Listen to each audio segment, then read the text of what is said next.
Good evening, everybody. Welcome back to the Mythgard Academy. This is session number 4 of our discussion of Alice's adventures. We're going to see if we can make it up through the Mad Tea Party today. I don't know if we'll get so far as the Rose Garden, but we're gonna see what we can do.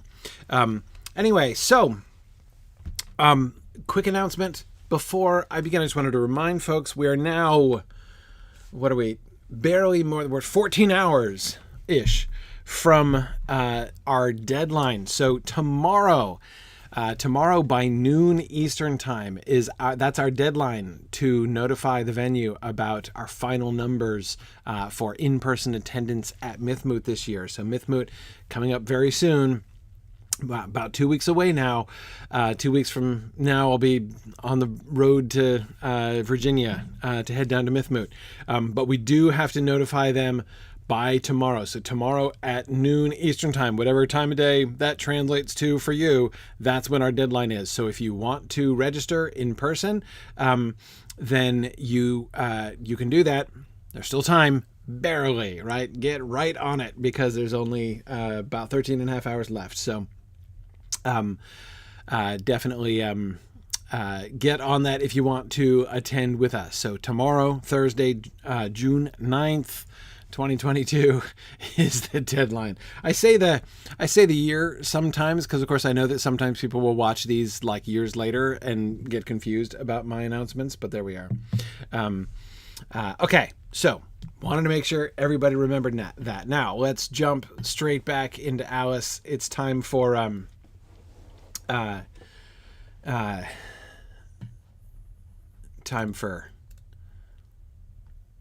the last comment from the caterpillar, the hookah smoking caterpillar, before we head into Pig and Pepper. This is the caterpillar's commentary on the Father William poem where we ended last time. "That is not said right," said the caterpillar. "Not quite right, I'm afraid," said Alice timidly. "Some of the words have got altered." Yeah, I noticed that too. "It is wrong from beginning to end," said the caterpillar decidedly, and there was silence for some minutes. The caterpillar was the first to speak. "What size do you want to be?" it asked. "Oh, I'm not particular as to size," Alice hastily replied. "One doesn't like changing so often, you know." "I don't know," said the caterpillar. Alice said nothing. She had never been so much contradicted in all her life before, and she felt that she was losing her temper. "Are you content now?" said the caterpillar. "Well, I should like to be a little larger, sir, if you wouldn't mind," said Alice. 3 inches is such a wretched height to be." "It is a very good height indeed," said the caterpillar angrily, rearing itself upright as it spoke. It was exactly 3 inches high. "But I'm not used to it," pleaded poor Alice in a piteous tone, and she thought to herself, "I wish the creatures wouldn't be so easily offended." "You'll get used to it in time," said the caterpillar, and it put the hookah into its mouth and began smoking again. Okay. All right. Now, patterns, again. Patterns with the 2 things that I wanted to point out primarily here. One is looking at the larger pattern of the caterpillar's response to or interpretation of Alice's speech, right? What is the pattern that we see, right? In particular, what he keeps doing, which really pulls Alice up short, right, is when she says, "Only one doesn't like changing so often, you know." And he responds by saying, "I don't know." And being offended, right? She wishes the creatures wouldn't be so easily offended, right? Now there's some irony here, right? A bunch of irony that's going on here. What exactly is the caterpillar doing when it says, "I don't know," right? The narrator draws our attention to the fact that Alice had never been so much contradicted in all her life before. This is one of her primary responses, like her take-homes from this experience, is one, the creatures around here contradict one all the time. right? And two, the creatures around here are very easily offended, right? Those are Alice's two take-homes from this conversation. This is near the very end of her conversation with the caterpillar. Yes, Jackrabbit Monster, you're exactly right. The creatures are taking her polite Victorianisms literally. Yeah, David is saying a very similar thing. Yes, she is saying things that she's not thinking about. That is, she is uttering words and phrases which are mere social conventions, right? Only one doesn't like changing so often, you know. If you actually listen to that, what is she saying? I'm not particular as to size. Only one doesn't like changing so often, you know. Now, what has she said? What does she mean? And why has she said it that way? Right? If this is what the caterpillar's words essentially invite us to do, right? Yes, JJ, it's much like when Gandalf grants Bilbo's pardon when he begs it, right? He's going to give Bilbo what he's begged him for, right? Which is his pardon, right? Yeah, that's exactly it. Okay, so what does she mean? Let's start with that. What does she mean? She starts off, I'm not particular as to size. So she, because he's asked her, what size do you want to be? And she's like, oh, it's not that I'm, pining for a particular size. But what she seems to be meaning is, I don't like the instability, right? I don't want to keep changing sizes unexpectedly and have to figure out anew how to deal with my environment. Right, as was being dramatized by the sort of puzzle of the golden key and the door, right? That she couldn't be the right size when she wanted to be the right size. But at the same time, she's been there. There have been surprises as far as her size is concerned, right? But she doesn't say, "I don't like not knowing what size I'm going to be," or I don't like the sudden change in how I'm related to my environment, right? That's not what she says. What she says is, one doesn't like changing so often. So there are two figures of speech that she uses in order to convey her meaning, which seems to be, I don't like the unexpected changes, right? I don't like the instability of how I'm interacting with my environment. I don't like the changing of size. But there are two rhetorical conventions that she employs, I think clearly without really thinking about it, right? First is the shift of the subject. She doesn't say I. She doesn't speak in the first person. She says one. One doesn't like changing so often. Now, we don't use that expression often anymore. It's not wholly unknown in modern English, but it's very rare because to a modern ear, it has a rather stilted sound to it. One doesn't, right? You always sound like a snob. If at least in America, you always sound like a snob if you say that. But yes, Mad Violinist, you're exactly right. It's an assumption of universality of experience. By replacing I with one, she is making a claim that she's not just stating her own personal preference here, right? She's not just saying, personally, as far as I am concerned, I am not enjoying never knowing what size I'm going to be 5 minutes from now, right? Instead, she generalizes it, or rather she asserts, she assumes, Mad Violinist, just like you say, that everyone believes this, right? When one uses the word one, right, it does generalize it, right? One thinks this, right? All people think this. One doesn't like changing so often, and then she doubles down on it, right? At the end. Now, the comma, tagged on at the end of a statement is not generally an assertion, right? An assertion of the knowledge of the other person, right? Like, I know what you know, and this is in that pool of things, right? It's a gesture towards inclusion, right? It tends to be used, I think, almost as like an invitation to understanding, right? Like, sure, you know what I mean, right? Surely you'd, like, if you, even if you don't have the experience, you might apply your imagination, right, to understand how it is that I feel, or to understand this perspective, right?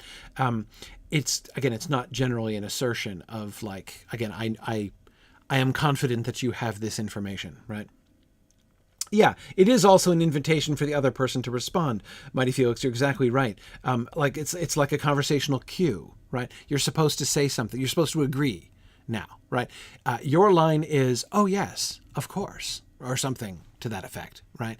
It does provide a cue to the other person. So there are two ways in which her change, that is the difference between what she has actually said and what she appears to mean, both of those two changes are presumptuous, right? In a sense, shifting what is merely a statement of her own opinion into an assertion of what someone else thinks and feels, right? Now, again, this is not Alice being wicked or ignoring others, or, I mean, these are just conventions, right? People just talked like this. Her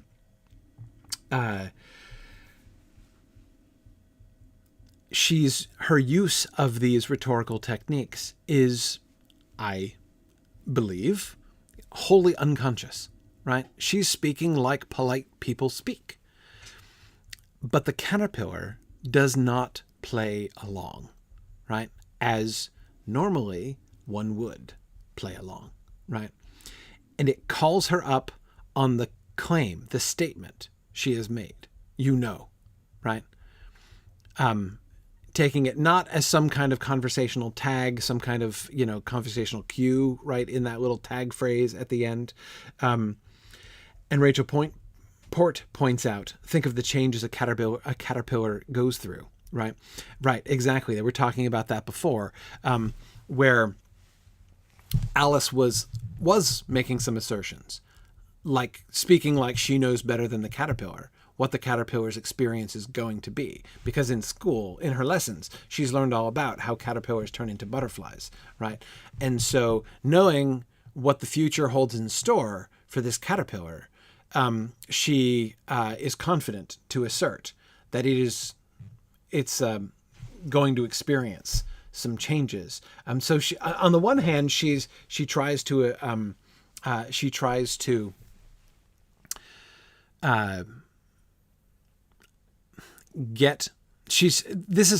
that particular conversational gambit by Alice, you may recall, is in regards to her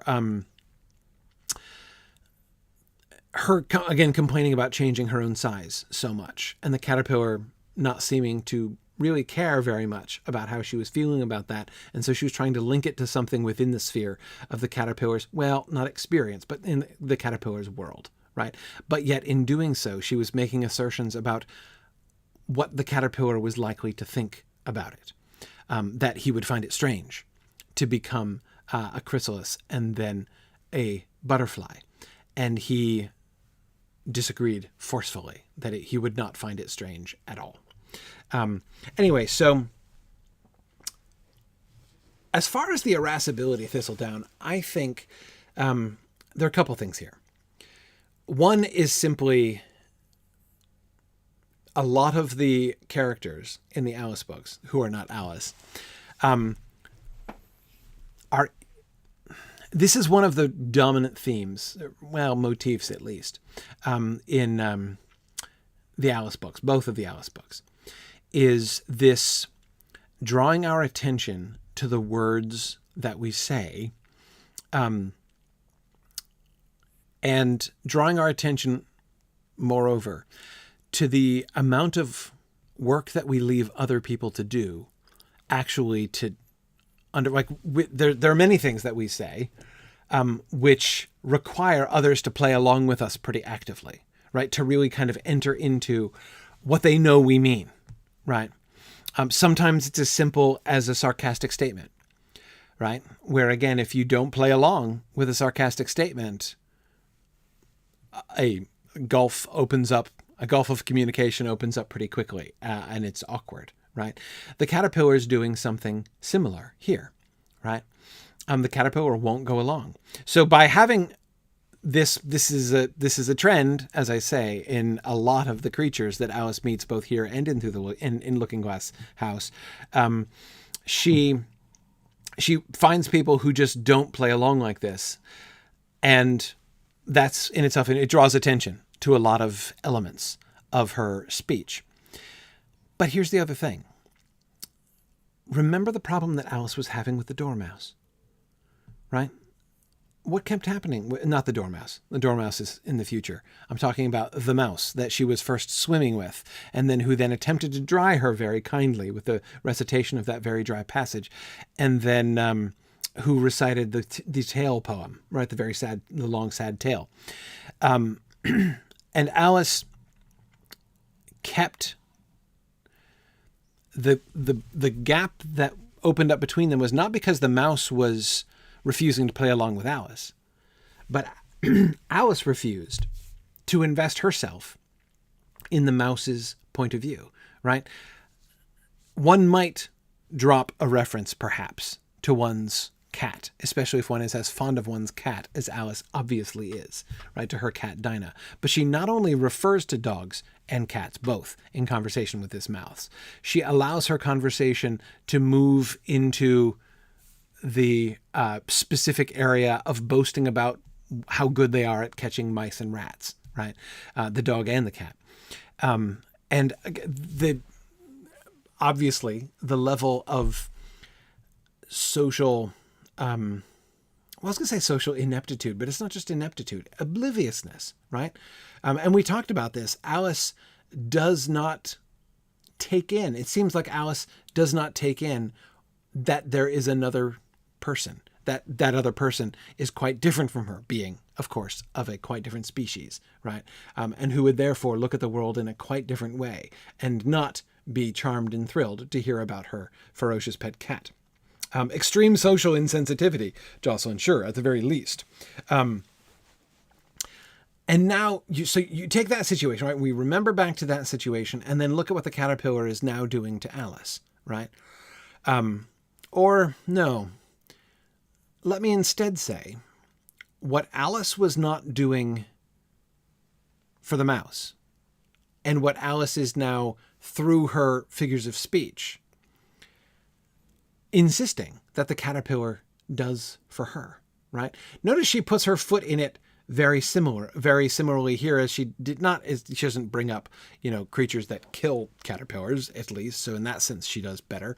But you look at how she offends it with the height thing, right? There's a similarity, right? Perhaps lesser in severity, the situation, but there's a similarity between boasting to a mouse about what a good mouse catcher your cat is, and saying to a 3-inch high creature that 3 inches is such a wretched height to be, right? There's the same kind of degree of self-absorption. She is not thinking beyond herself in either one of those situations.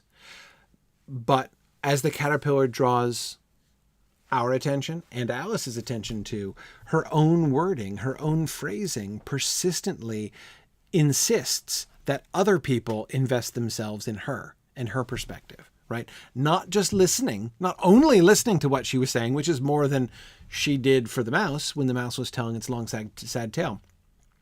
It requires them not only to listen to what she's saying, but to invest themselves imaginatively in her and her perspective in order to see what she means and what she's trying to get at. Oh, she's not actually saying that she knows what I know about, what it is like to change size, right?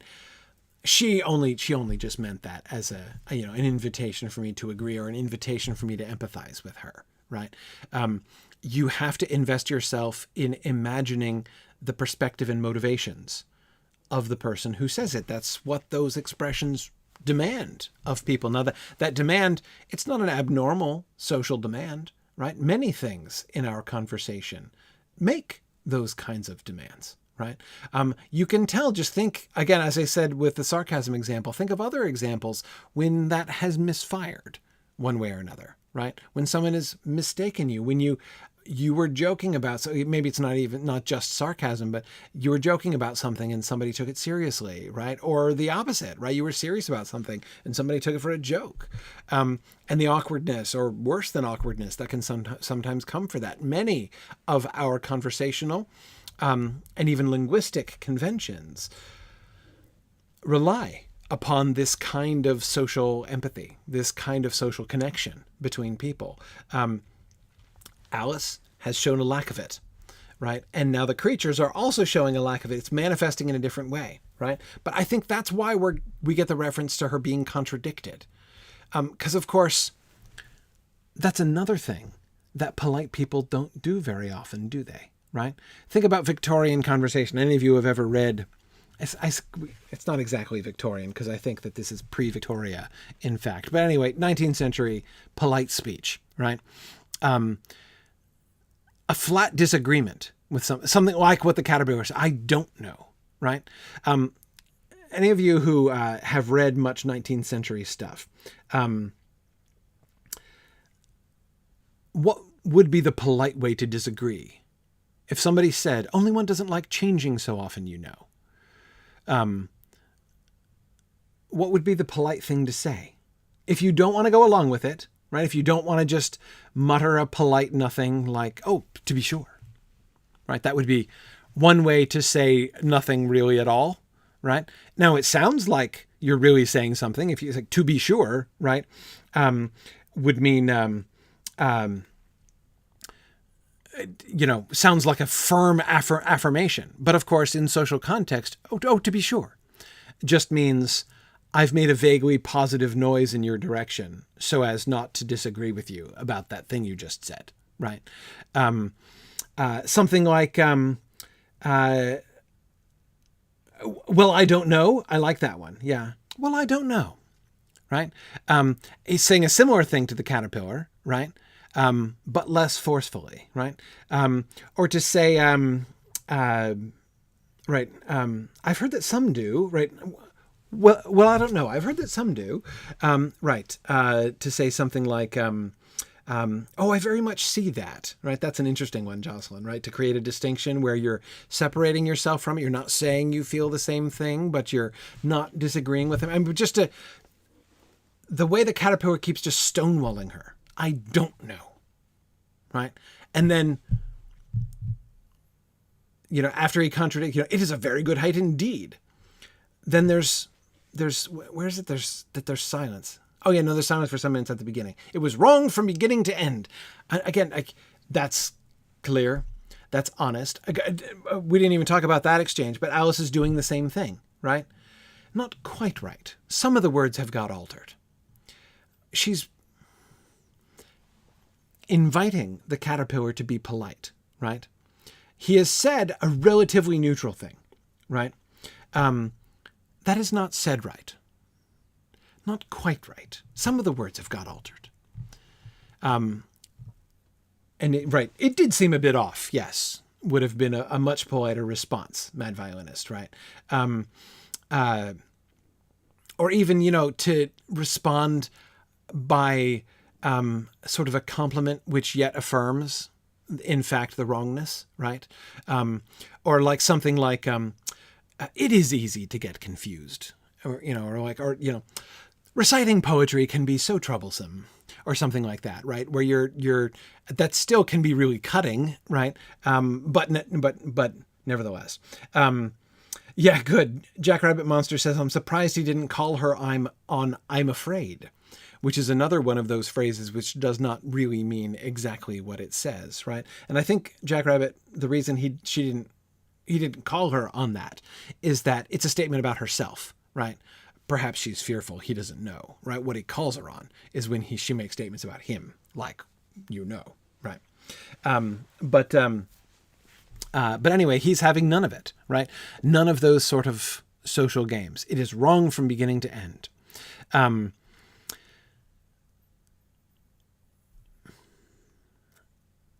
She believes that the problem is that the creatures around here are so easily offended. First the mouse, now the caterpillar, right? Man, these creatures are touchy.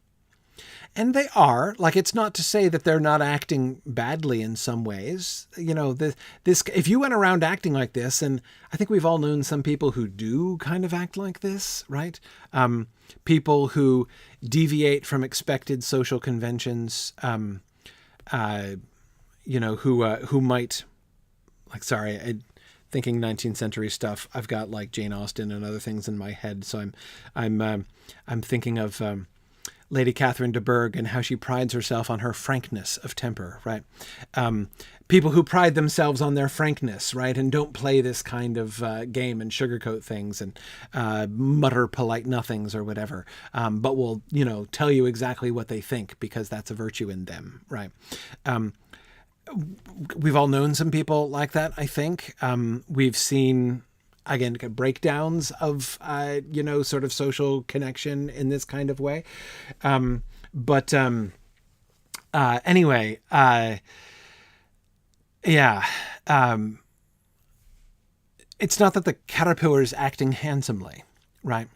And yet, Alice does not have much ground to stand on in a complaint that she would want to make.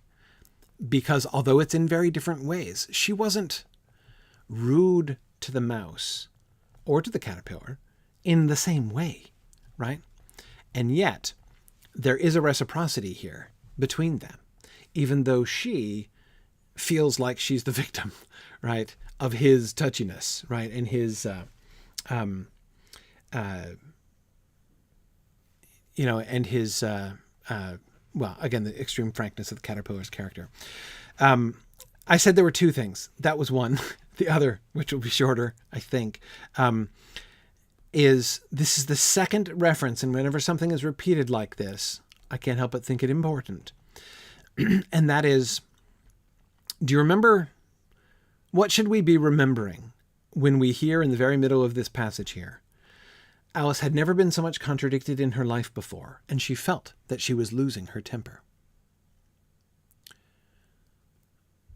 Do you remember?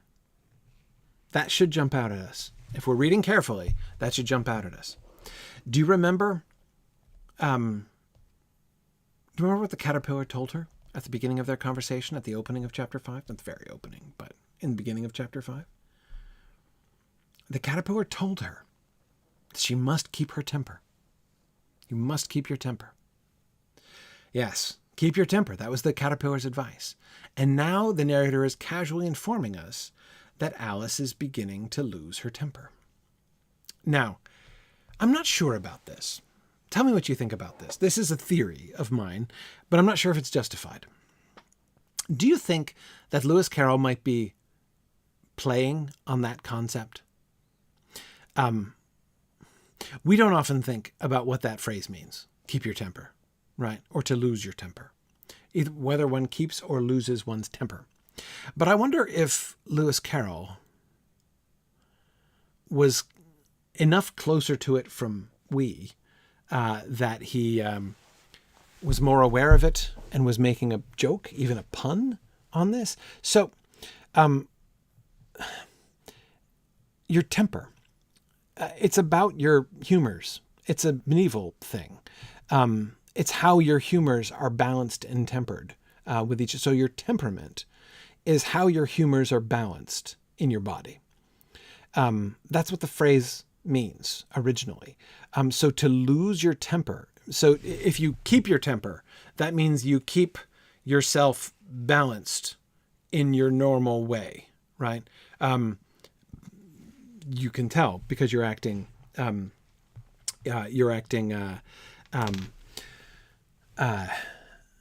like yourself, right? You're acting like normal, which hopefully is a good thing. But when you lose your temper, you start acting very differently, right?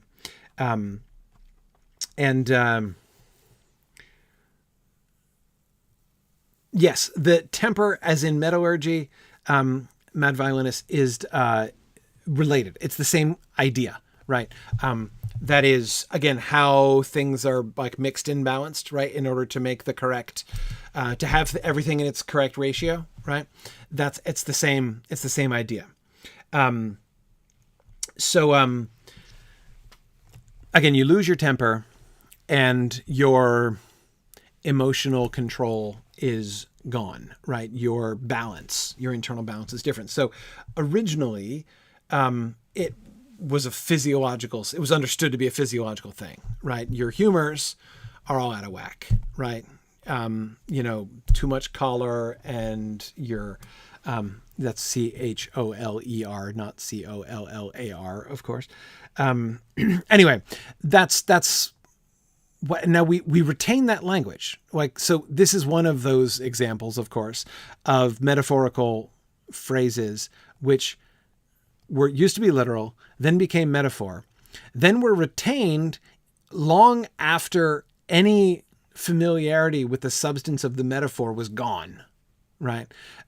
Most people don't even think of a temper as a balance of anything, right? Not only do they not know it has anything to do with the humors, but they don't even think about that. Like, temper now just means being angry, right? Like, when a 2-year-old throws a temper tantrum, right?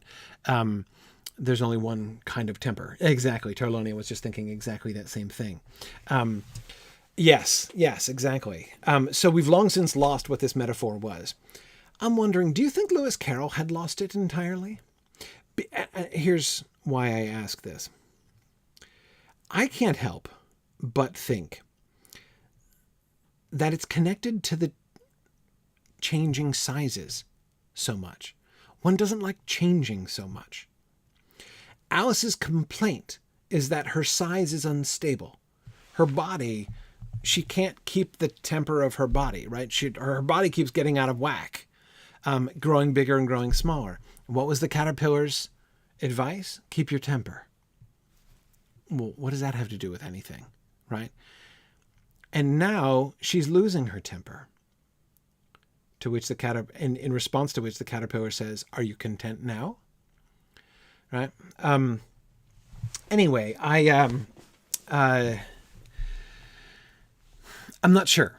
In my head, I want to associate those two things. Alice's keeping her temper with Alice's retaining the size that she wants to. She is going to... Now, here's the reason why I'm not sure that this is the case. Or is it? Maybe? I don't know. She is soon, right after this, well, not right after this, but not too long after this. How is it that she is going to be able to retain control over her size? Which doesn't just mean remaining the same size permanently, but actually gaining the power to shrink and grow herself at will to the extent that she wants to. It's the mushroom. The mushroom this caterpillar is sitting on, right? As it walks away, it's going to give her the secret. One size makes you bigger and the other side makes you smaller. She's going to tear chunks off each side of this mushroom. And she's eventually going to master this so that she can, by nibbling the correct amount at each hunk of mushroom, she can shrink and grow herself exactly as she pleases, right? To exactly whatever size she wants to be. The caterpillar is going to give her the secret, right? It's going to give her the antidote. It's going to put her own body back under her control again, right? Not instantly, and we'll get to what happens instantly. But yeah, so as I say, I want to associate these two things of her temper and her size. But this would suggest, if I'm right and the joke is being played out, one would think that Alice's frustrations would diminish, that we would see a difference in Alice's emotional temper as well. And I'm not sure that we do. I don't know what you guys think about that, but anyway, okay. But let's we can sort of experiment with that. here's what happens immediately, right?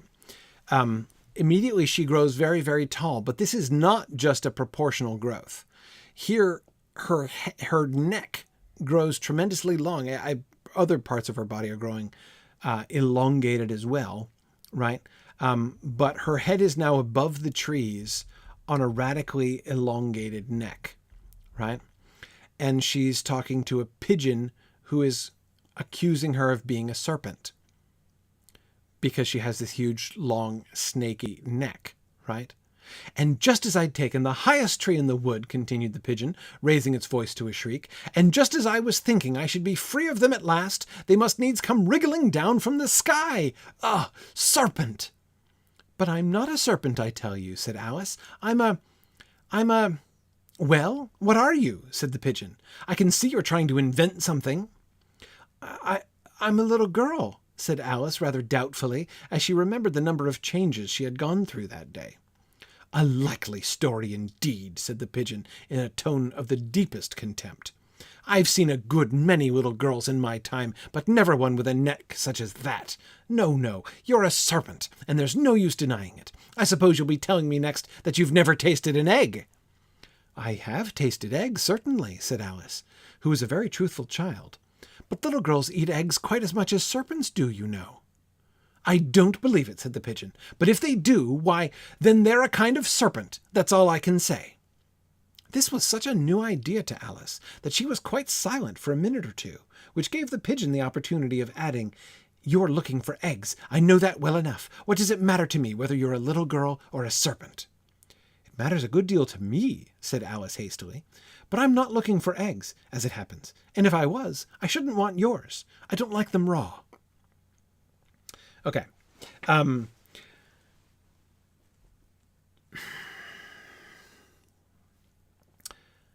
Okay.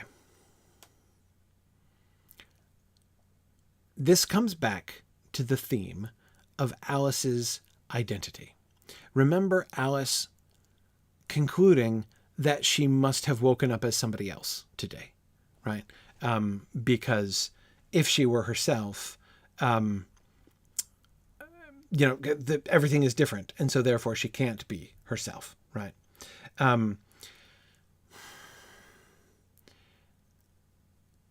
The pigeon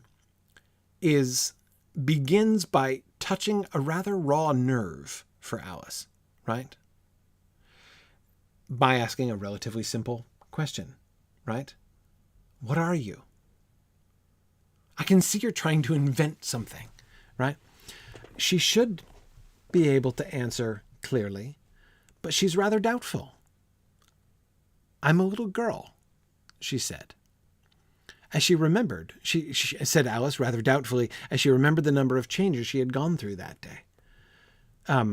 Is she still a little girl? Does it count? She is very painfully aware of the fact that her body now does not resemble a normal little girl's body at all, right? Not with this enormously long neck, right? Yes, Mighty Felix, it is like the caterpillar asking, who are you, right? Except the caterpillar seemed to be asking, who are you? Which doesn't sound exactly the same. Yeah. Well, but Mudmore, is she a little big girl or is she a big little girl? Again, it keeps changing about, doesn't it? So it's really hard to say. Alice is not confident. She's been not confident for a while.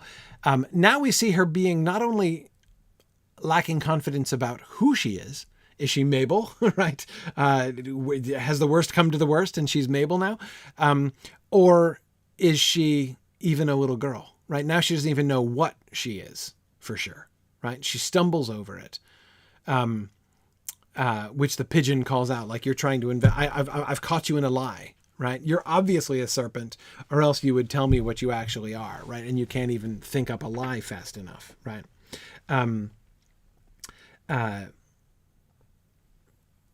Yeah.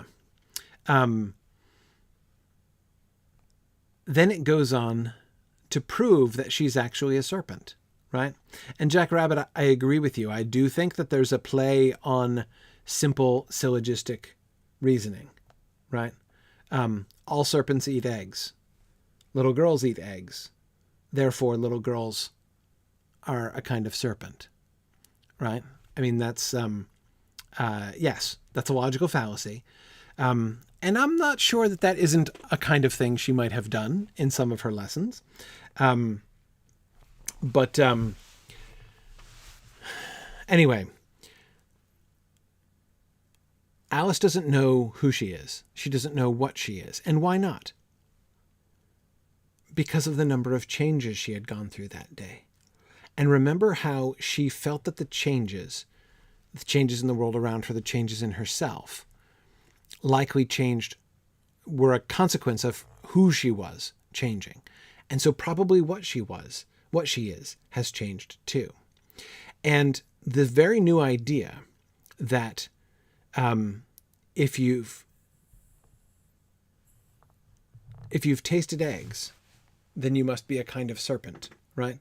I suppose you'll be telling me next that you've never tasted an egg.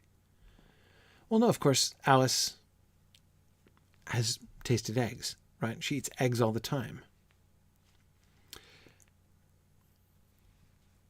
So, therefore, she's just proven, as Jack Rabbit was pointing out, that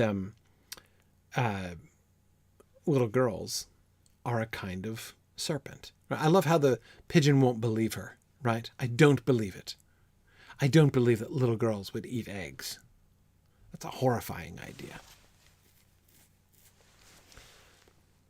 Notice how notice the kind of similarity, right? The kind of similarity between this and the mouse situation, and between this and the caterpillar situation, right? On the one hand, it's like the mouse situation in that it is taking something which we consider normal in our world, like your cat who catches mice, right? But then turning things around into a situation where all of a sudden that now sounds very different, right? When you're talking to a mouse, when you are really small and you're talking to a mouse, how good your cat is at catching mice is a very different kind of topic of conversation, right? And there's a direct parallel to that here. Well, of course, little girls eat eggs, right? That doesn't actually mean that she is like an egg-stealing, pigeon-slaying serpent, right? That's not the same thing.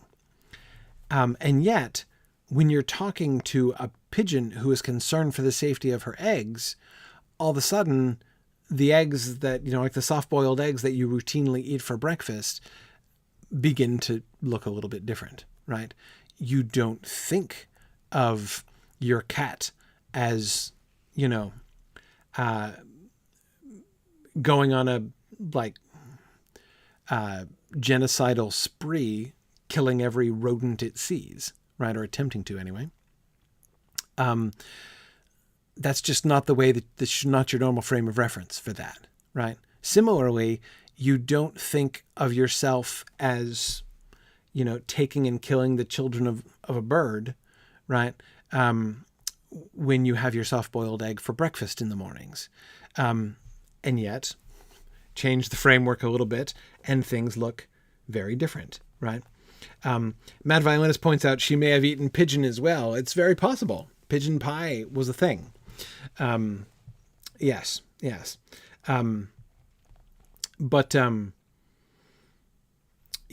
JJ, that's a very good observation. Alice's reason for correcting the pigeon is still about herself. She doesn't want to be identified with a serpent, not because she wants to put the pigeon at ease, right? And notice, JJ, even when Alice begins attempting to reassure the pigeon at the end, right? It's extremely lukewarm, right? I'm not looking for eggs as it happens. And if I was, I shouldn't want yours. I don't like them raw. Oh, just stop talking, right? Stop talking. I don't happen to be looking for eggs at this moment. I might be 5 minutes from now, but right now I'm not in the egg market. So don't worry. That's very reassuring, right? Oh, and if I were looking for eggs, which might happen almost any minute, right? It wouldn't be trust me. No, it wouldn't be your eggs, right? And anyway, I don't like them raw. I mean, it's like, seriously, imagine, a human mother and somebody saying, oh, don't worry, I'm not going to eat your baby. I don't like babies raw. Is that comforting? Would you find that comforting? Right? It's like, okay, right. So, first of all, you're just conjuring up in the head the idea of you're cooking the babies, right? Which is not an idea that you want in your head, right? Anyway, so it's JJ, I agree. She's clearly, even when she does get around to attempting to reassure the pigeon, she does so very poorly indeed, right? She's still suffering from the same issue that she was with the mouse before, right? It's like the two things, what we were seeing with the mouse and also with the caterpillar, that is kind of coming into collision with her fundamental doubts about her own uncertainties about her own identity, right? And now, of course, it is to her opening up the general question. Well, what is the difference between little girls and serpents? How do they actually differ, right? I mean, they're not the same thing. Little girls are not serpents. And yet, yeah, exactly. First Fish is imagining somebody saying, you're a giant, you eat babies. And the giant responding, well, not today. And I don't like them raw anyhow, right? Again, yes, you would not be reassured by that statement for sure. Anyway, so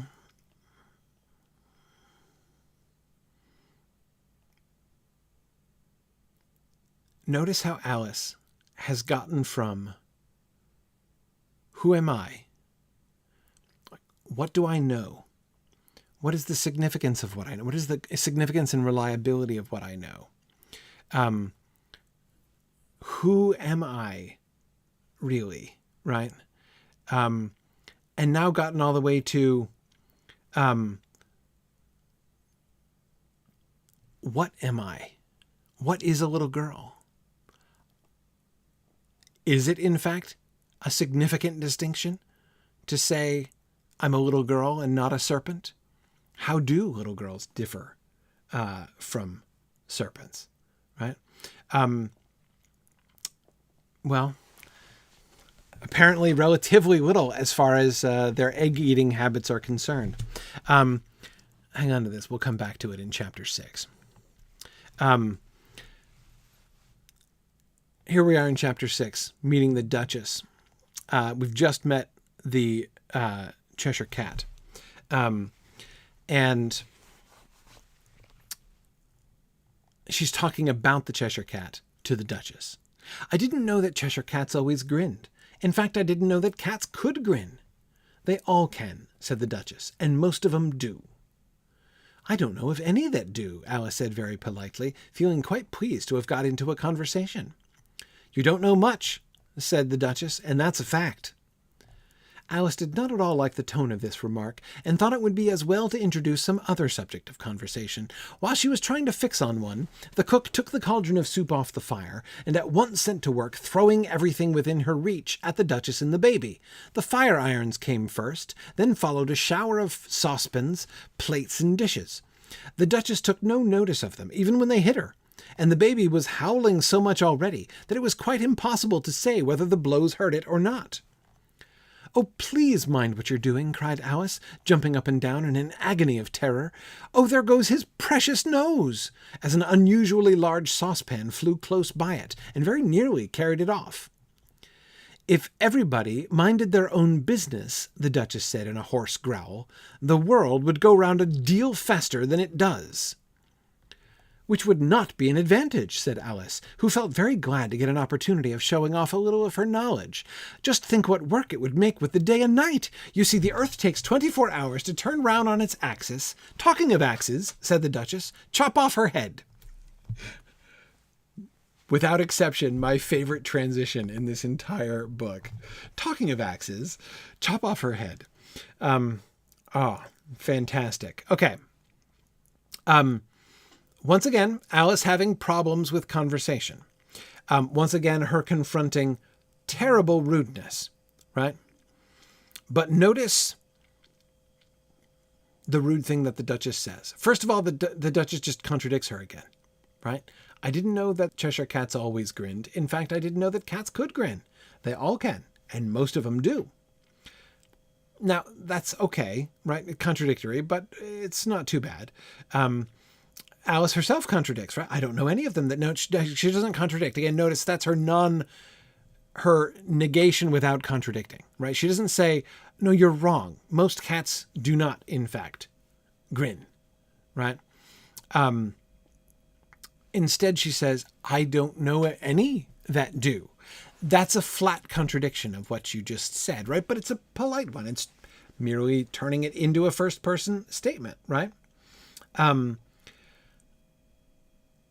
to which the Duchess responds, you don't know much, and that's a fact, right? Now, I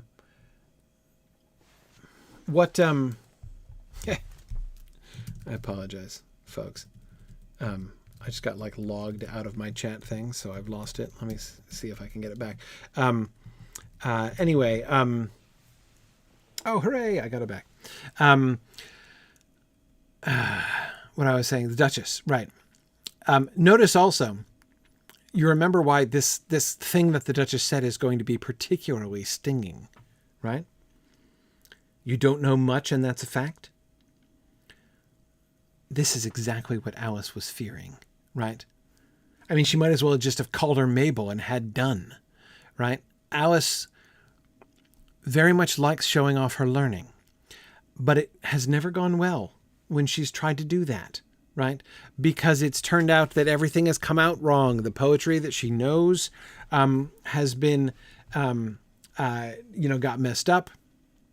Her math wasn't coming out right. Her geography wasn't coming out right.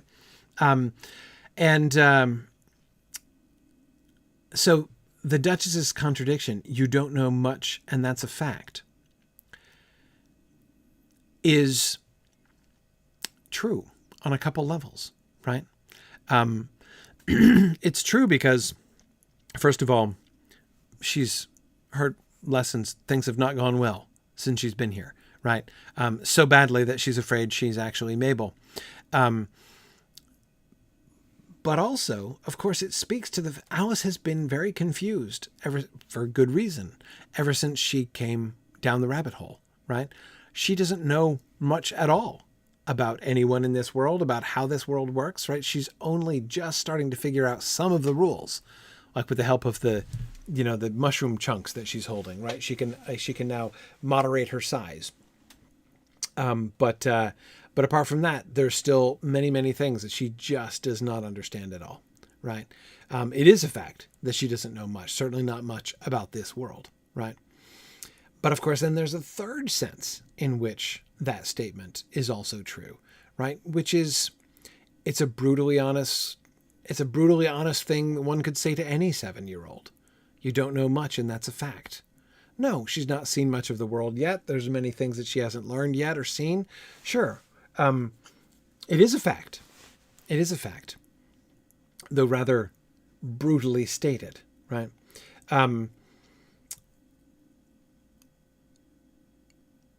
Alice gets upset again. Gets upset when the cook starts throwing things at the Duchess and the baby.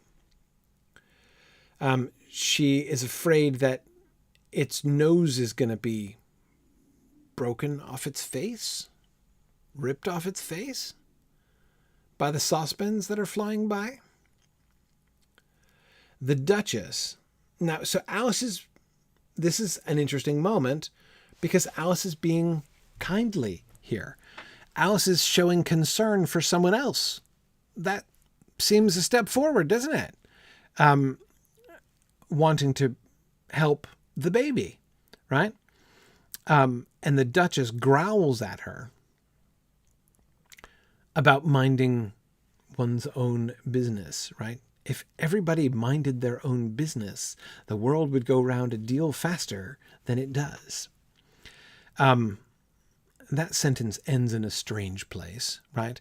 The world would go on better, right? but probably not actually rotate faster.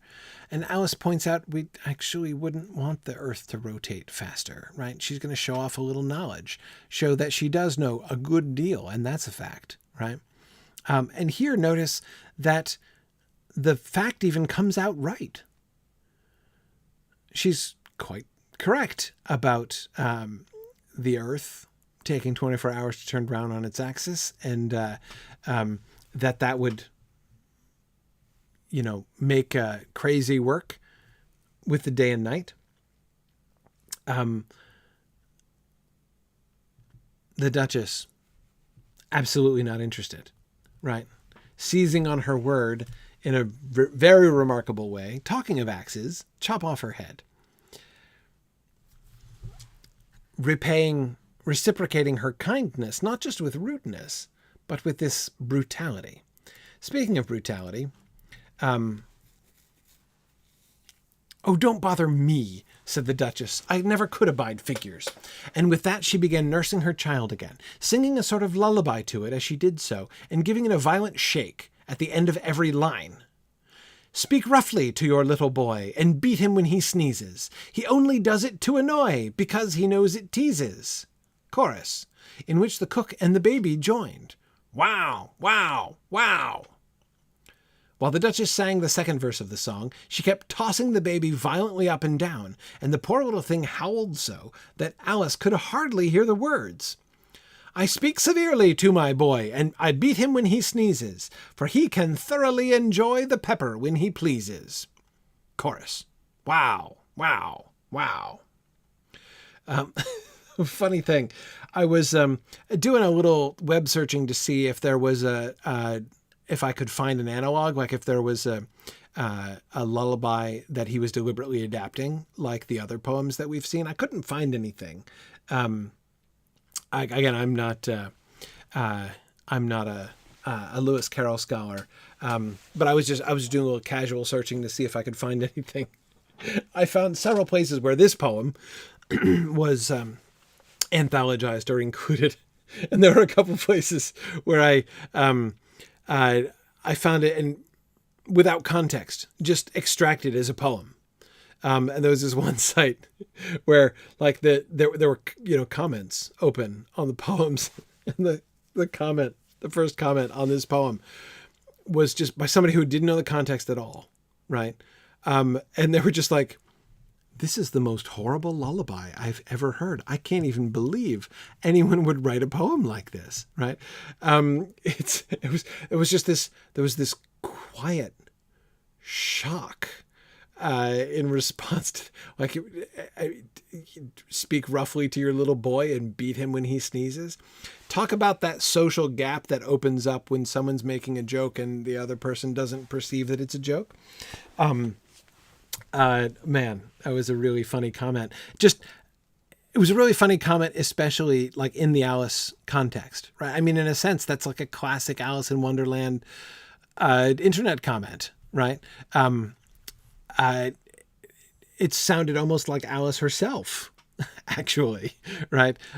What Alice might have said in response to this, indeed, not too dissimilar from what she is doing, right? Although she's more worried about the physical safety of the baby, right? Than she would appear to be worried about the violent words themselves.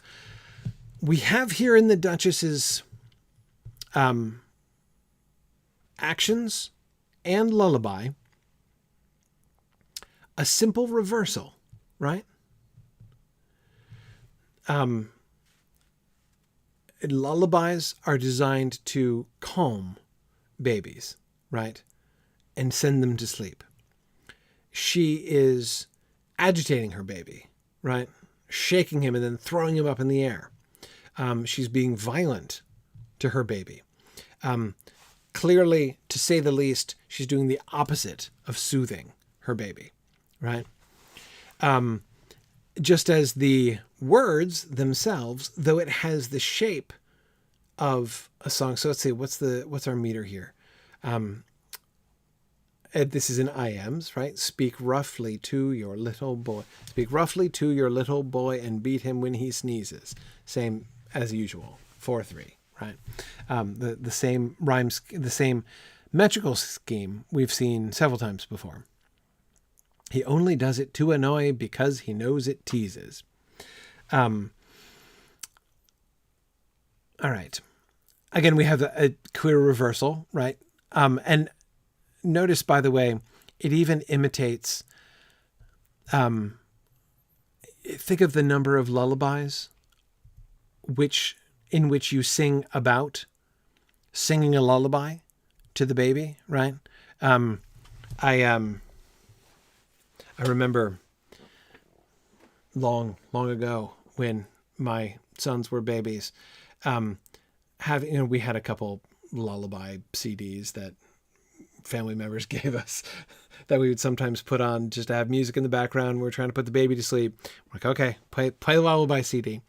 And I was reflecting one evening how many of them are songs that are singing about singing songs to babies.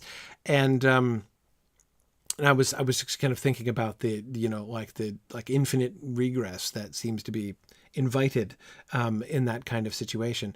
And we see that being reflected here too, right? She's speaking a rough song about speaking roughly. As she's beating him, she's singing about beating him, right?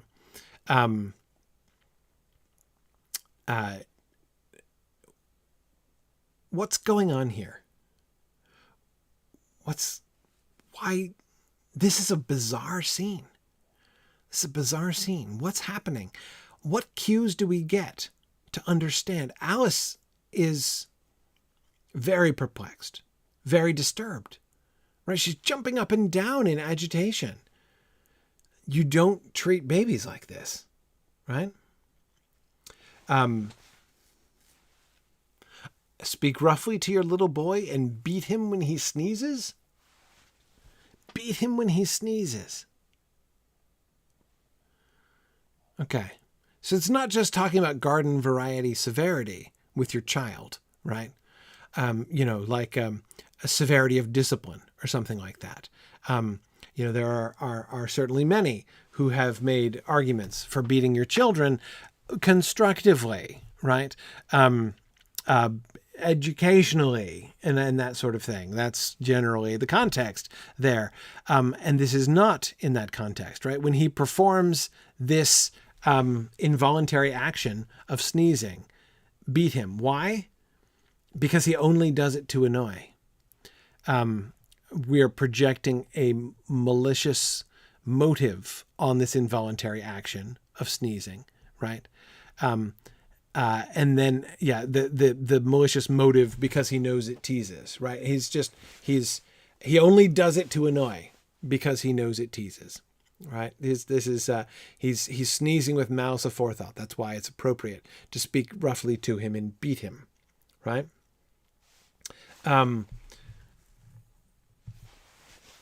Second stanza. Hang on a second. I'm wondering if I have gotten my comments back. I don't know that I have. I think they might be frozen. Anyway, sorry. I'm trying to... okay, there we go. I'm back now. All right. Hopefully. We'll see. Notice the relationship between the first stanza and the second stanza. I speak severely to my boy. I beat him when he sneezes. The first stanza states general principles, right? Speak roughly. This is what you should do, right? And then the application.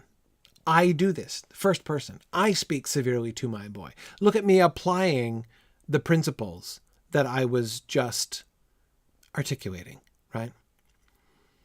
For he can thoroughly enjoy the pepper when he pleases.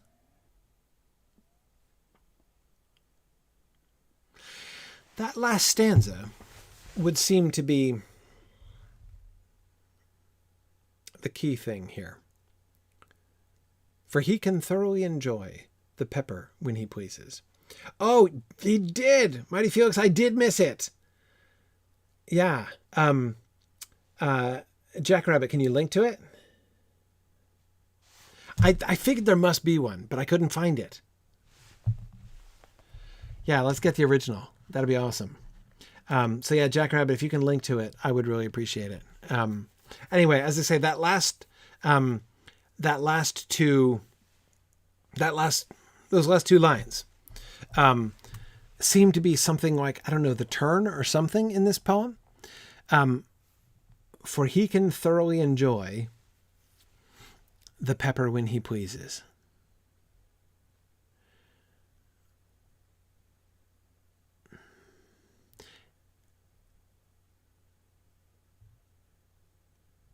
I don't know.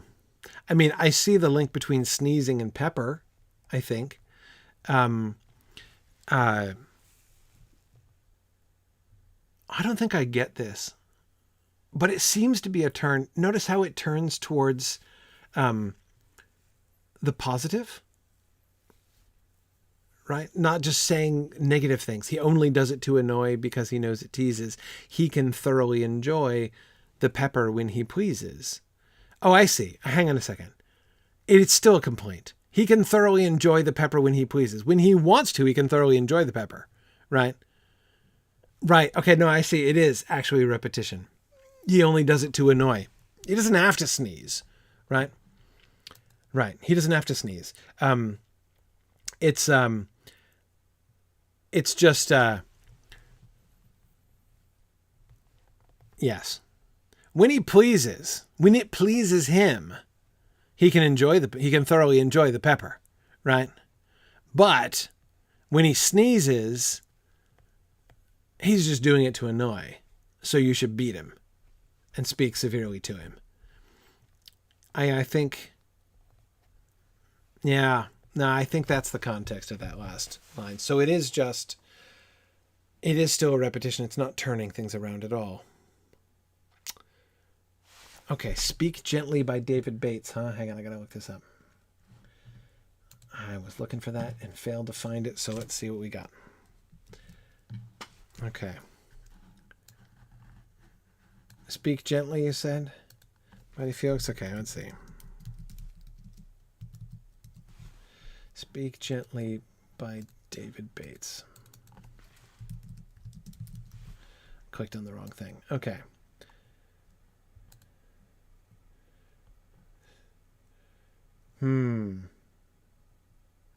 Gosh, that's a long poem. Maybe. I don't know. I'm not convinced. I'm not convinced this is the one.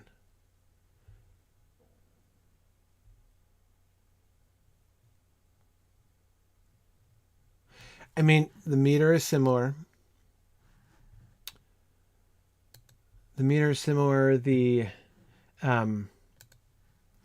Hang on, so I just Googled it, and here's what I came up with. Hang on, let me bring it over here. Okay, I'm going to resize it here. Fortunately, this is an eminently resizable page. Let me blow that up a little bit, because that's tiny. Oh yeah, that's perfect. That's just excellent right there. Okay, all right, here we go. Okay, so here's the David Bates poem. The meter is similar. Speak gently. It is better far to rule by love than fear. Speak gently. Let not harsh words mar the good we might do here. Speak gently. Love doth whisper low the vows that true hearts bind, and gently friendship's accents flow. Affection's voice is kind. Certainly, this is the kind of poem that Lewis Carroll seems to be continuously making fun of, right?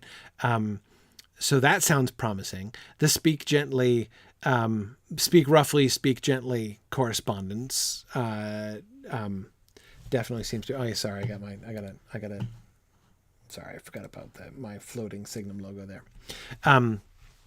Okay, yeah. So usually that portion of the screen is empty. It's a good candidate in these ways. What doesn't feel quite right is not just the lullaby thing. I mean, Speak gently to the little child, its love be sure to gain. Teach it in accents soft and mild, it may not long remain. Wow. Teach it in accents soft and mild, it may not long remain. Let us pause for a minute to reflect with gratitude on the decrease of the infant mortality rate in our century. We no longer have to say things like that in pedantic poetry. Yeah, see,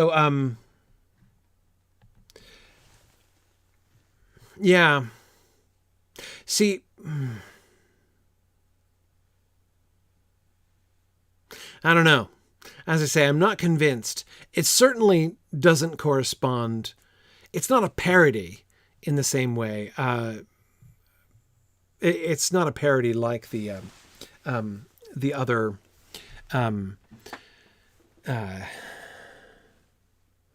Yeah.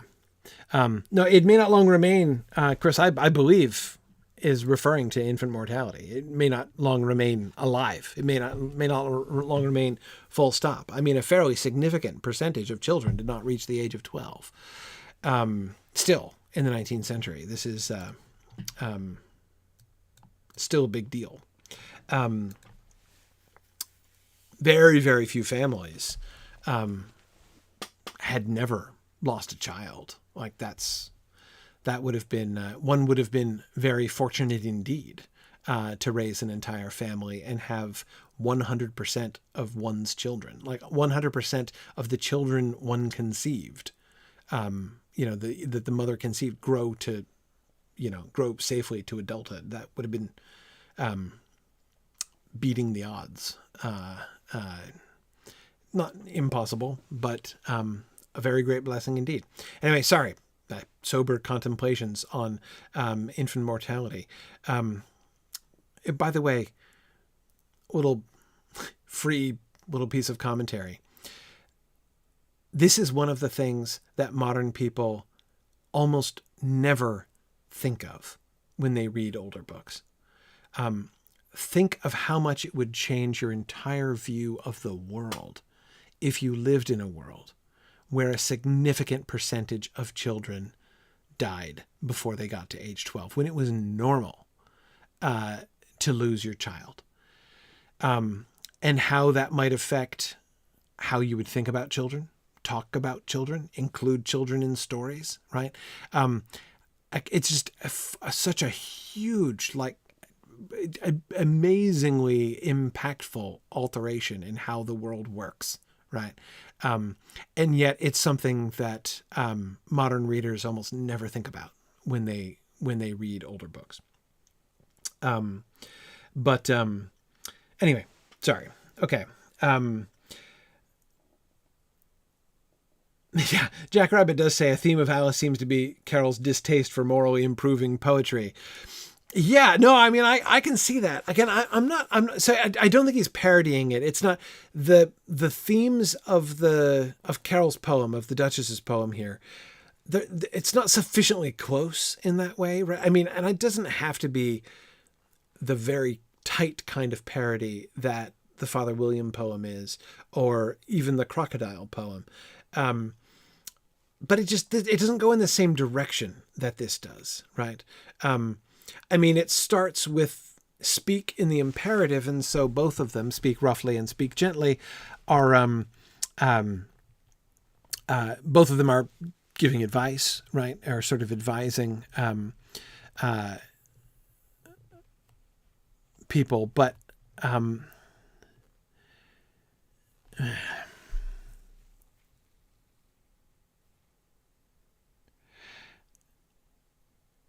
here's the difference. Here's the difference is getting to me, Jack Rabbit. Speak gently to the little child, its love be sure to gain. Teach it in accents soft and mild, it may not long remain. The focus of that stanza is on the adult, right? It's telling you what to do with children and why. But the focus is on adult behavior, right? And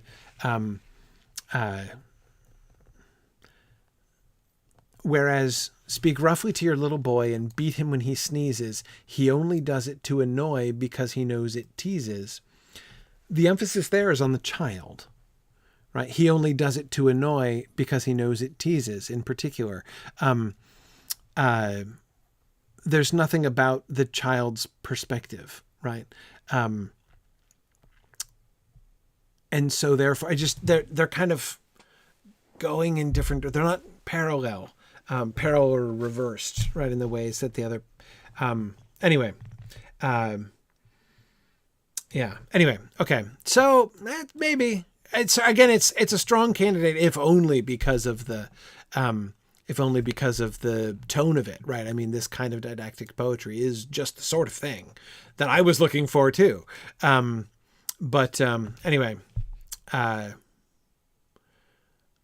it's interesting. Somebody was saying, right, John Shaw wrote an article where he lists 56 poems that have the phrase "speak gently" as a general echo. That's fascinating, Thistledown.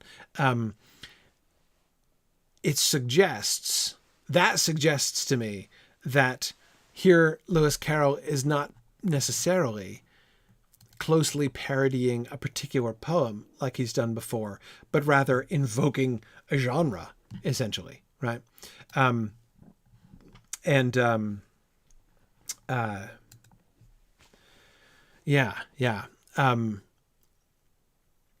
So the reversal of the genre, and the kind of sympathetic feeling that one is supposed to have towards the child is spoken against here, right?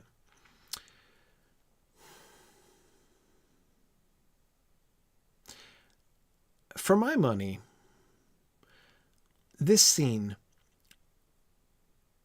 whole scene with the Duchess and the baby and the pepper, I don't even get the pepper. I think I understand this chapter least of any chapter in the book so far. Maybe someday I'll understand it better. There's reversal. I mean, I find the lullaby funny because it's a funny reversal of both of lullabies and of that kind of the speak gently pedantic sort of trend here.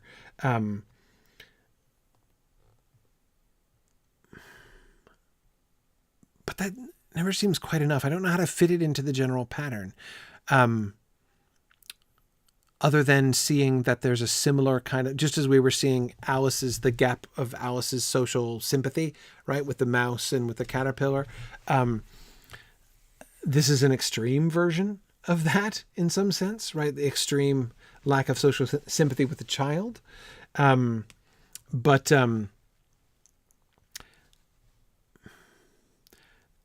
Certainly what's happening here is all wrong, right? Everything is all wrong. There's a mother and her child, and she's beating the child. And she sings a lullaby to her child, which is a violent lullaby about beating the child, punctuated by shaking and chucking around the child, right? And the cook, what does the cook do? Right? The cook is using spices instead of using spices to make the food savory, is using spices to could just cause everybody to sneeze. And the throwing things. And notice what the cook throws. The cook throws fire irons and saucepans. In other words, all of the implements that a cook would normally be using, right, it is, instead of like taking those tools to herself in order to do her cooking job, right, she's throwing all her tools away from herself at the Duchess and the baby, right? So everything is upside down and topsy-turvy, and that makes a certain amount of sense. We haven't seen nearly so much pure reversal as that in this book so far.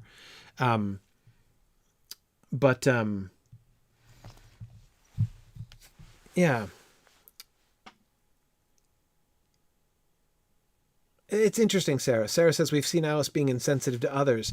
This is taking that to an extreme that even Alice recognizes is wrong. Yeah, I mean, perhaps the point is her response, right? When she is confronted by, an extreme reversal of proper social behavior, right? She is quite shocked by it. And then the Duchess throws the baby at her, right? And Alice catches the baby. And then what's the problem? The baby will insist on turning into a pig, right? The baby grunted again, and Alice looked very anxiously into its face to see what was the matter with it. There could be no doubt that it had a very turn-up nose, much more like a snout than a real nose. Also, its eyes were getting extremely small for a baby. Altogether, Alice did not like the look of the thing at all. But perhaps it was only sobbing, she thought, and looked into its eyes again to see if there were any tears. No, there were no tears. If you're going to turn into a pig, my dear, said Alice seriously, I'll have nothing more to do with you. Mind now. The poor little thing sobbed again, or grunted, it was impossible to say which, and they went on for some while in silence. Alice was just beginning to think to herself, now what am I to do with this creature when I get it home? When it grunted again, shook so violently that she looked down into its face in some alarm. This time there could be no mistake about it. It was neither more nor less than a pig, and she felt that it would be quite absurd for her to carry it any further. So she set the little creature down, and felt quite relieved to see it trot away quietly into the wood. If it had grown up, she said to herself, it would have made a dreadfully ugly child. But it makes a rather handsome pig, I think. And she began thinking over other children she knew who might do very well as pigs, and was just saying to herself, if one only knew the right way to change them, when she was a little startled by seeing the Cheshire Cat sitting on a bough of a tree a few yards off. David says, I can't decide if this baby was always a pig, if there are echoes of Circe here. Tarlonio is getting George MacDonald vibes. I would also say, do you remember the scene in Prince Caspian when C.S. Lewis solved the question of the right way to change children who might do very well as pigs into pigs? Yeah, JJ was remembering that same scene. JJ, I am 100%, not 95, not 80, 100% convinced that C.S. Lewis was thinking of this scene when he wrote that scene. Now, I think he was thinking of Circe too, or Circe also, I should say, perhaps. But I absolutely think C.S. Lewis was thinking of this scene. Just as I think that J.R.R. Tolkien was thinking about Alice and Lewis Carroll during those early pages of The Hobbit when Gandalf and when Bilbo is begging Gandalf's pardon and good morninging him, right? Yeah. So, yeah, I'm less convinced, Arthur, that J.K. Rowling was thinking of this scene. I'm 100% convinced C.S. Lewis was. I'm less convinced that J.K. Rowling was with Dudley Dursley. But it's possible. It's possible.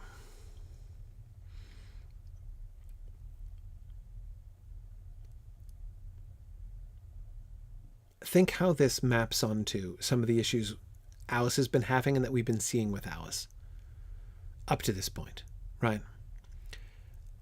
She was trying to save the baby. Remember, in particular, she was concerned about its nose, right? That the saucepan was going to take off its nose. And the fact that it actually has a very turn-up nose, much more like a snout than a real nose, is one of the first things she notices about it when she's carrying it. And she's not sure what it is. Just as you'll remember, not too long ago, she wasn't quite sure what she was because she had changed so much. And she kept on changing, and before didn't know what she could do about it. And now the baby keeps changing. It's turning into a pig. She tries to scold it out of changing. If you're going to turn it into a pig, my dear, I'll have nothing more to do with you. Mind now. Right? She doesn't... Is that The Princess and Curdie? Tarlonia? Is that the one you're thinking of? It's been a long time since I've read that. I don't remember it I don't remember the pig stuff. Yeah, Curdie. Yeah, it's the Princess and Curdie is the second Goblin book. Yeah. Yeah. Anyway, okay.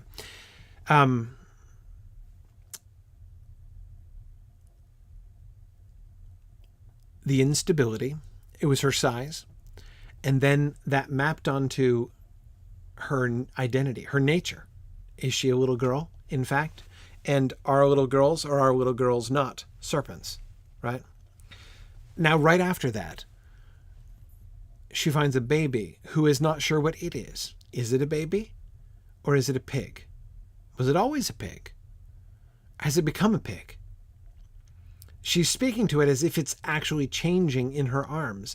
It also looked like it was something else. It was like a starfish at one point, right after she holds it. It's a peculiar shape, right? And then it becomes a pig. And you'll notice there's a kind of gentle pressure here. Gentle, which is strange because this has not been a gentle chapter to this point. But am I the only one thinking about bacon? Maybe it's because we just got eggs and little girls eating eggs, right? But there seems to me to be a weight to some of her questions. What am I to do with this creature when I get it home? Well, what do you think will happen to a pig if you bring it home? Right? If it had grown up, what would happen when it grows up? Well, when pigs grow up, right? I mean, ask what's her name? Blanking, the girl from Charlotte's Web. What happens to pigs when they grow up, right? Yeah, David was just thinking about Charlotte's Web too. Fern, that's it. Thank you, Alyssa. Ask Fern what happens when little pigs grow up, right?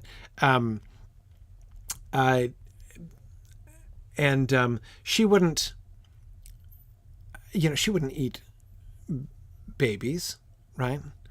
Oh, wait, except she did eat bird babies, eggs. And now this other baby that she's holding is turning into an egg accompaniment, right? Or like a future egg accompaniment, right? And I don't think that she would be able to say that she had never tasted bacon or pork or, sausages or anything like that, right? Again,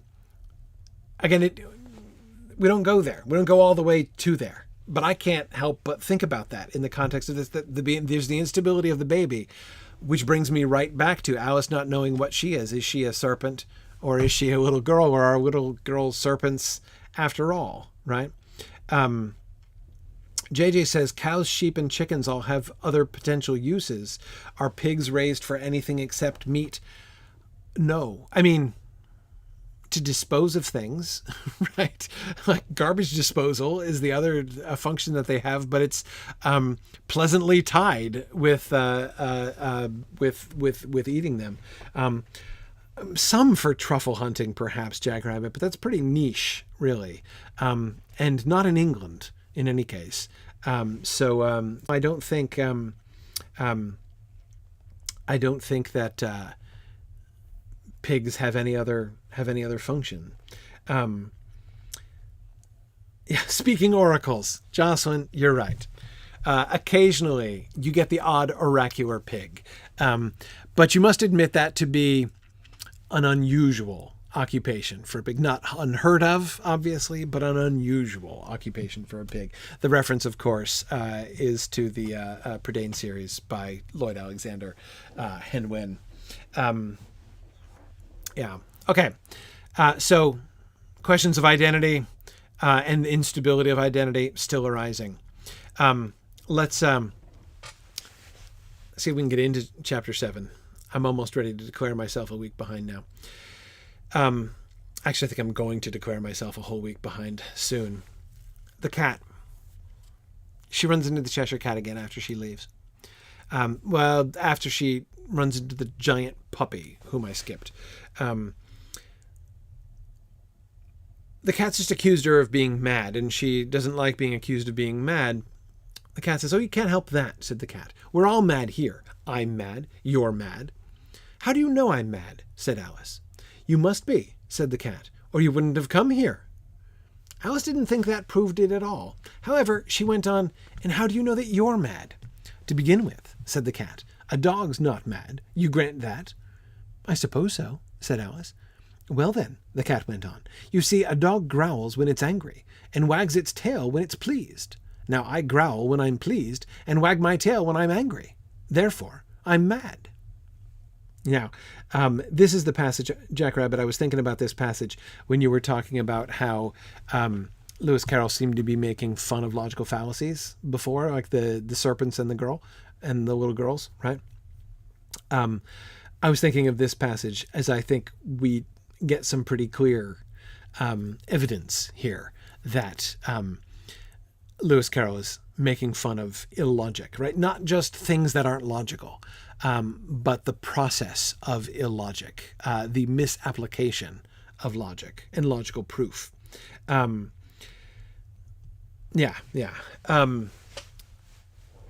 growl when I'm pleased and wag my tail when I'm angry. Therefore, I'm mad. Lots of assumptions being made here, right? First of all, the fact that a dog isn't mad in the first place has merely been granted by Alice, and somewhat diffidently at that. But more, you see what else that his conclusion relies upon, right? Therefore I'm mad, right? Well, but he's not a dog, right? So it's not just that dogs are not themselves mad. Like, you don't only have to grant that dogs are not mad. You have to grant further that the behavior which is sane to a dog is sane in a normative manner, right? Across the board. Dogs are not only themselves not mad, but they establish the standard of non-mad behavior, right? If you want to be not mad, or if you want to be understood to be not mad, you need to act exactly like a dog, right? Which I can tell you as a dog owner is very, very poor advice indeed. I would not recommend that you emulate entirely the behavior of a dog if you want to be thought sane. But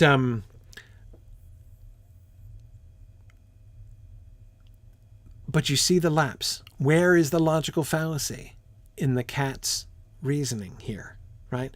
And again, it takes an observation, right? A dog acts one way. I act quite differently, in a way which is like the reverse of how a dog acts. Therefore, if the dog is not mad, I must be mad because I act differently from the dog. But he's not a dog, right? He's a cat, and growling when he's pleased and wagging his tail when he's angry is quite not mad for a cat, right?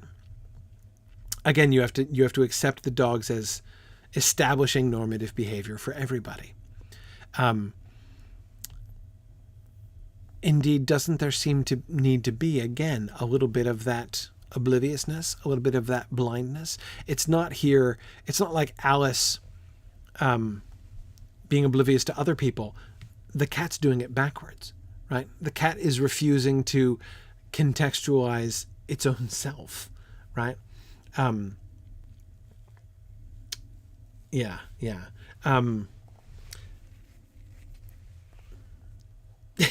Right.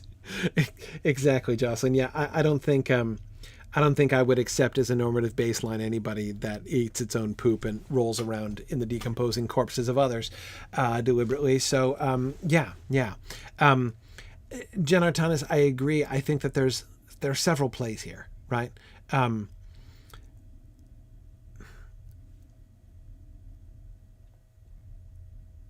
There's a joke implicit in the statement to begin with. A dog's not mad, right? There are only a few animals to whom the adjective mad is actually quite often added, right? Not just saying like the cat's mad, right? But to have a mad dog, right? To be a mad dog, that's a thing, right? It's the animal that is most commonly referred to with that adjective, right? Classified. Sometimes you'll have like a mad bull. That's a phrase that I've heard many times. But a mad dog is a thing, right? That's a thing. I mean, it's like a rabid dog, right, is what it means. But people don't use that phrase generally. It's not a common phrase with any other kind of animal. It's most common with dogs. So I'm not saying that all dogs are bad. I'm just saying it's a strange thing for the cat to ask to grant in the first place, right? It's true, Arthur. In the post 1995 world, mad cow disease but that's quite recent indeed, right? Of course, any animals can be rabid, and also humans. But that phrase is, again, I'm talking about the phrase. I know that rabies can be transmitted. I'm just saying that's a mad dog is a thing, whereas people don't talk about mad other things, right? I mean, like it's not a common phrase. Like squirrels can be rabid. Bats are frequently rabid. But nobody says like, look out, here comes a mad bat, right? Or like there's a mad squirrel on the loose, right? Nobody talks that way about whereas a mad dog is a thing. Like that in the 19th century, that was a very common phrase, right? Look out, it's a mad dog. Mad dog's dangerous. I mean, it's dogs with rabies, right? It's dangerous. So it initially asks her to grant the simple proposition. A dog is not mad. You grant that? And Alice is like, I suppose so. I mean, she doesn't want to be, I'm going to say, well, some dogs can be mad. I've been told she's probably been told to watch out for mad dogs. But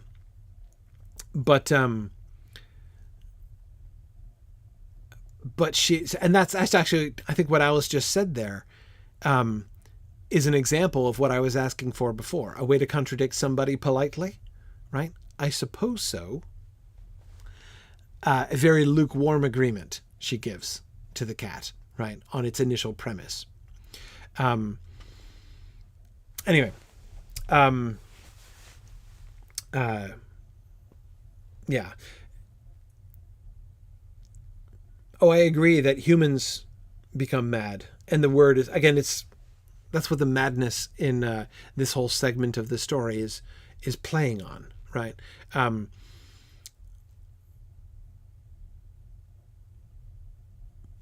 We'll talk about madness next week. Next week we're going to get to, as we did not today, get to the Mad Tea Party.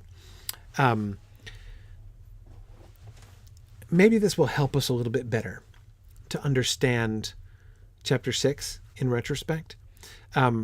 Things were moving along strangely enough up until chapter 6. But in chapter 6, a kind of chaos broke out that is unlike the kind of chaos we've seen to this point in the book, a lot of which was internal to Alice. That is, about her and her relationship with her feet or her head, right? Anyway, but I'm going to be here next week. So I will be here next week, and I'll be back again. I'll be out again, rather, next week, because the week after that is Myth Moot. So I will be here next. I'm planning to be here next week. I shouldn't predict. I'm planning to be here next week, and then the week after that, I'll be driving to Myth Moot the week after that. So, anyway, okay. So let's just stop here. Pretty sure we're getting chapter 7 next. Yes, we're getting chapter 7. So we're getting there. We didn't get there. I was hoping to get there tonight. We didn't get there tonight. So tell you what, let's I'm gonna I'm gonna cut my losses here this week. Let's not read on this time. Let's plan to do 7 and 8. We're now officially a class behind. So let's just do 7 and 8 for next time. I think that will give us plenty to do. So we'll do that for next time, and then we'll move on after that with the Queen of Hearts. All right. Thanks, everybody. See you guys next week. And then Mythmoot. So don't forget, you now have precisely 12 hours from this moment to register for in-person attendance at Mythmoot, and then it shall be too late. You could still attend virtually. You can still attend digitally, but you can't attend in person after 12 hours from now. Anyway, thanks everybody. Have a good night, and I will see you guys soon, next week if not sooner. Bye now.